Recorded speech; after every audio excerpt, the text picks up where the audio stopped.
بسم اللہ الرحمن الرحیم الحمد للہ والصلاة والسلام علی رسول اللہ وعلی آلہ واصحابہ اجمعین اما بعد۔ ناظرین کرام، السلام علیکم ورحمۃ اللہ وبرکاتہ۔ شرح الادب المفرد کے عنوان سے اس پروگرام کے ہمراہ ہم آپ کی خدمت میں حاضر ہیں، اور اس سے قبل گزشتہ نشست کے موقع پر ہم پڑھ رہے تھے یہ حدیث کہ جس کا نمبر ہے 460، اور اس حدیث میں گفتگو یہ چل رہی تھی کہ رسول اللہ صلی اللہ علیہ وسلم منع فرمایا کرتے تھے ماں کی نافرمانی سے، اور ہم نے یہ تذکرہ کیا کہ دین اسلام میں ماں اور باپ یعنی والدین دونوں کا ہی بہت ہی بلند ترین مقام و مرتبہ بیان کیا گیا ہے، اور یہ کہ دونوں کے ساتھ حسن سلوک کی بہت زیادہ تاکید و تلقین کی گئی ہے، اور یہ کہ ان دونوں کی نافرمانی سے ہی باز رہنے کی، دونوں کی نافرمانی سے ہمیشہ باز رہنے کا انسان کو نہایت تاکید کے ساتھ حکم دیا گیا ہے، اور اگر کوئی والدین کی نافرمانی کرے گا تو اسے بہت ہی بھیانک انجام سے ڈرایا گیا ہے دین اسلام میں، کہ والدین کا نافرمان اگر کوئی انسان ہو اور والدین کا وہ دل دکھایا کرتا ہو، والدین کو صدمہ پہنچایا کرتا ہو، تو رسول اللہ صلی اللہ علیہ وسلم نے یہ ارشاد فرمایا ہے کہ آخرت میں اس کے لیے جو بربادی ہے اور جو دردناک قسم کا عذاب ہے، اس کے علاوہ مزید یہ کہ دنیا میں ہی یہ انسان ذلیل و رسوا اور تباہ و برباد ہو کر ہی رہے گا،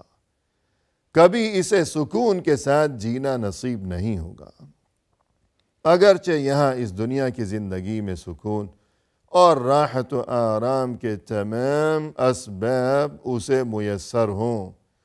راحت کے اسباب اسے میسر ہوں گے، لیکن راحت اسے کبھی نصیب نہیں ہو سکے گی۔ اور جیسا کہ ہم نے یہ تذکرہ کیا کہ ایک اللہ کی عبادت کے بعد جو پسندیدہ ترین عمل ہے وہ یہ کہ والدین کے ساتھ حسن سلوک، اور اسی طرح اللہ کے ساتھ شرک جو کہ بدترین گناہ ہے، جو کہ سب سے بڑا گناہ ہے شرک، اس کے بعد دوسرے نمبر کا جو بدترین گناہ ہے وہ والدین کی نافرمانی۔ الغرض والد ہوں یا والدہ، دونوں کا بڑا مقام و مرتبہ ہے، اور دونوں کی بہت بڑی اہمیت ہے انسان کے لیے، اور دونوں کے ساتھ حسن سلوک کی تاکید و تلقین کی گئی ہے انسان کو۔ لیکن بطور خاص ہم دیکھتے ہیں کہ ماں کے ساتھ حسن سلوک، اور یہ کہ ماں کی فرما برداری اور اس کی خدمت اور اس کی خبرگیری، یا اسی طرح ماں کی نافرمانی سے ہمیشہ بچتے رہنا، تو اس چیز کو بطور خاص مزید اہمیت دی گئی ہے دین اسلام میں۔ اور ہم نے یہ دیکھا کہ ایک موقع پر رسول اللہ صلی اللہ علیہ وسلم سے جب کسی نے یہ سوال دریافت کیا کہ مجھ پر سب سے زیادہ حق کس کا ہے، من احق الناس بحسن صحبتی یا رسول اللہ، کہ اے اللہ کے رسول ارشاد فرمائیے کہ میری طرف سے حسن سلوک کا سب سے زیادہ حقدار کون ہے؟ تو آپ صلی اللہ علیہ وسلم نے جواب میں یوں ارشاد فرمایا تھا کہ امک یعنی تمہاری والدہ، اور اس شخص نے 3 بار یہی سوال دہرایا، اور ہر بار رسول اللہ صلی اللہ علیہ وسلم کی طرف سے اسے یہی جواب دیا گیا، اور چوتھی بار جب اس نے اپنا یہی سوال دہرایا تب رسول اللہ صلی اللہ علیہ وسلم نے چوتھی بار اسے یہ جواب دیا کہ ابوک یعنی تمہارے والد۔ الغرض والد کا بھی بہت بڑا مقام و مرتبہ ہے یقیناً، والد کا بھی بہت بڑا حق ہے اولاد پر یقیناً، لیکن اس سے 3 گنا زیادہ حق ہے انسان پر اس کی ماں کا جو حق ہے اور ماں کا جو مقام و مرتبہ ہے کسی بھی انسان کے لیے، وہ باپ کی بنسبت 3 گنا زیادہ بڑھا ہوا ہے۔ تو یہ جو 3 کا معاملہ ہے کہ 3 بار رسول اللہ صلی اللہ علیہ وسلم نے فرمایا کہ تم پر سب سے زیادہ حق تمہاری ماں کا ہے، 3 گنا یہ جو مقام و مرتبہ زیادہ ہے ماں کا مقام بنسبت باپ کے، تو ہمیں اس میں ایک عجیب حکمت نظر آتی ہے، اور وہ عجیب حکمت یہ ہے کہ ہم یہ بات دیکھتے ہیں کہ اولاد کے معاملے میں اگرچہ ماں اور باپ یہ والدین یہ دونوں ہی بہت زیادہ تکلیفیں اٹھایا کرتے ہیں اولاد سے متعلق، یعنی اولاد کو کیا خبر، اولاد کے وہم و گمان میں بھی یہ بات نہیں ہوگی کہ بہت سی تکلیفیں اس قسم کی ہوا کرتی ہیں کہ جو کہ والدین اولاد کے اس دنیا میں آنے سے پہلے ہی اٹھایا کرتے ہیں، اور دنیا میں آنے کے بعد جو تکلیفیں ہیں وہ تو سبھی دیکھتے ہیں اپنی آنکھوں سے۔ تو دنیا میں آنے سے پہلے کس قدر تکلیفیں، کبھی ہسپتالوں میں یہ لمبی لمبی لائنوں میں کھڑے ہونا اور وہاں چیک اپ کرانا اور اس قسم کے معاملات، تو یوں الغرض انسان تصور بھی نہیں کر سکتا کہ میرے ماں باپ نے میری خاطر کیسی کیسی تکلیفیں برداشت کی ہیں۔ تو ماں اور باپ دونوں ہی تکلیفیں اٹھایا کرتے ہیں اولاد کی خاطر، لیکن بعض تکلیفیں ایسی ہوا کرتی ہیں کہ جو تنہا ماں برداشت کیا کرتی ہے کہ باپ کا اس سلسلے میں کوئی تعلق نہیں ہے۔ مثلا یہ کہ یہ حمل کا معاملہ کہ انسان اس دنیا میں آنے سے پہلے جب شکم مادر میں تھا، اپنی ماں کے وجود کا ایک حصہ تھا، یہ تکلیف 1-2 دن کا معاملہ نہیں ہے، 9 مہینے کی یہ تکلیف کہ ماں اپنی مرضی سے نہ اٹھ سکتی ہے، نہ بیٹھ سکتی ہے، نہ لیٹ سکتی ہے، نہ کھا پی سکتی ہے، نہ سو سکتی ہے، یہ تمام تر تکلیفیں 2-4 روز کا معاملہ نہیں ہے، 9 مہینے مسلسل یہ حمل کی تکلیف، پھر یہ ولادت کی تکلیف کہ ہر بچے کی پیدائش کے موقع پر ماں موت سے اپنی آنکھیں چار کرتی ہے، یوں اسے سامنے موت نظر آیا کرتی ہے، اور موت سے نظریں ملاتے ہوئے ماں نے ہر ایک بچے کو جنم دیا۔ پھر اس کے بعد یہ رضاعت یعنی دودھ پلانے کا یہ معاملہ کہ سالوں یہ سلسلہ جاری رہا، یہ تکلیف کہ ہمیشہ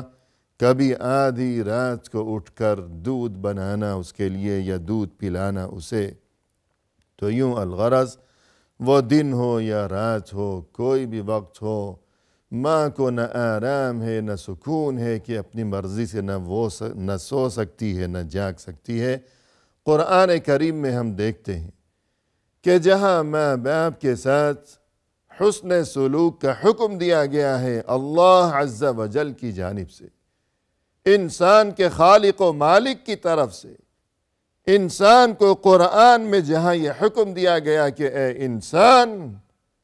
تم اپنے ماں باپ کے ساتھ ہمیشہ حسن سلوک سے پیش آیا کرو، اچھا معاملہ کیا کرو، ماں اور باپ دونوں کے ساتھ حسن سلوک کا حکم دیا گیا قرآن کریم میں، لیکن ہم دیکھتے ہیں کہ آگے فوراً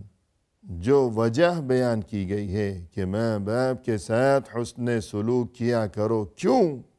وجہ کیا ہے؟ وجہ جو بیان کی گئی ہے قرآن کریم میں، خود اللہ نے جو وجہ بیان فرمائی تو وہ وجہ ہمیں ایسی نظر آتی ہے کہ جس کا تعلق صرف ماں کے ساتھ ہے۔ فرمایا کہ وَوَصَّيْنَا الْإِنسَانَ بِوَالِدَيْهِ، ہم نے انسان کو یہ حکم دیا ہے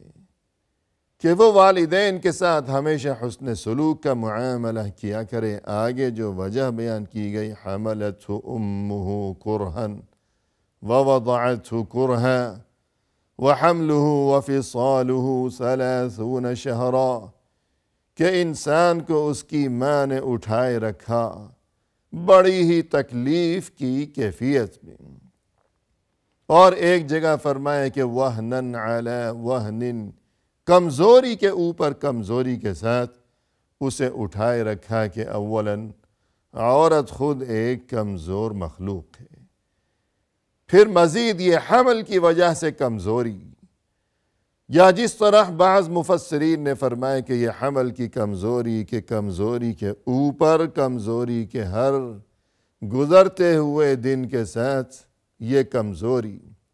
مزید بڑھتی ہی چلی جا رہی ہے۔ تو یوں یہ حمل کا معاملہ، اور اس کے بعد یہ کہ وَوَضَعَتْهُ كُرْهًا، بڑی ہی تکلیف اٹھا کر ماں نے اس بچے کو جنا ہے۔ پھر اس کے بعد یہ کہ رضاعت کا معاملہ، وَحَمْلُهُ وَفِصَالُهُ 30 شہرا، تو حکم یہ دیا گیا کہ انسان تم اپنے ماں باپ کے ساتھ ہمیشہ اچھا سلوک کیا کرو، لیکن آگے جو وجہ بیان کی گئی تو وہ وجہ ایسی ہے کہ جس کا تعلق صرف ماں کے ساتھ ہے، کہ 3 وجوہات بیان کی گئیں۔ حمل کی تکلیف تنہا ماں نے اٹھائی، ولادت کی تکلیف، اسے جننے کی تکلیف تنہا صرف ماں نے اٹھائی، دودھ پلانے کی تکلیف تنہا ماں نے اٹھائی۔ یہ 3 تکلیفیں ایسی ہیں جو صرف ماں اٹھایا کرتی ہے، باپ کا اس سے کوئی تعلق نہیں ہے، لہذا 3 گنا زیادہ کے 3 تکلیفیں، اور اسی طرح 3 گنا زیادہ ماں کا حق ہے اولاد پر بنسبت باپ کے۔ تو اسی لیے فرمایا کہ وَكَانَ يَنْهَا عَنْ عُقُوقِ الْأُمَّهَاتِ، رسول اللہ صلی اللہ علیہ وسلم ہمیشہ منع فرمایا کرتے تھے ماں کی نافرمانی سے، وَوَأْدِ الْبَنَاتِ، بچیوں کو زندہ درگور کرنے سے، یعنی وہ معاشرہ، وہ زمانہ جاہلیت کہ جہاں ہر لحاظ سے انسانیت اپنی پستی کو پہنچی ہوئی تھی، کہ وہ عقیدہ و ایمان کا معاملہ ہو یا اخلاق و کردار کی وہ بات ہو، ہر لحاظ سے انسانیت جب پستی کی انتہا میں جا گری تھی، وہاں اس معاشرے میں جو بہت سی برائیاں تھیں، تو ایک انتہائی دردناک اور رونگٹے کھڑے کر دینے والی برائی جو اس معاشرے میں جس کا رواج تھا، وہ یہ کہ وہ لوگ اپنی بچیوں کو خود اپنے ہاتھوں زندہ درگور کر دیا کرتے تھے، کہ زمین میں گڑھا کھودا ہے، اور اس کے بعد اسے اپنی وہ ننھی سی بچی، وہ ننھی سی جان اور وہ معصوم سی جان، اسے خود اپنے ہی ہاتھوں زمین میں زندہ دفن کر دیا کرتے تھے، کہ وَإِذَا بُشِّرَ أَحَدُهُمْ بِالْأُنْثَى ظَلَّ وَجْهُهُ مُسْوَدًّا وَهُوَ كَظِيمٌ يَتَوَارَى مِنَ الْقَوْمِ مِنْ سُوءِ مَا بُشِّرَ بِهِ أَيُمْسِكُهُ عَلَى هُونٍ أَمْ يَدُسُّهُ فِي التُّرَابِ أَلَا سَاءَ مَا يَحْكُمُونَ، کہ ان بدبختوں کا حال یہ ہے کہ ان میں سے کسی کو جب یہ خبر دی جاتی ہے کہ تمہارے ہاں بیٹی پیدا ہوئی ہے، تو افسوس کی وجہ سے اس کا چہرہ سیاہ پڑنے لگتا ہے، رنگ ہی بدل گیا کہ بیٹی پیدا ہو گئی میرے گھر میں، اور یہ کہ اسے اپنا دم گھٹتا ہوا محسوس ہونے لگتا ہے کہ ابھی دم نکل جائے گا، سانس بند ہو جائے گی، اتنا غمگین، اتنا افسردہ کہ میرے گھر میں بیٹی پیدا ہو گئی۔ اور یہ کہ وہ اپنی قوم سے، اپنی برادری سے اپنا منہ چھپائے چھپائے پھرتا ہے کہ یہ کیا ہو گیا،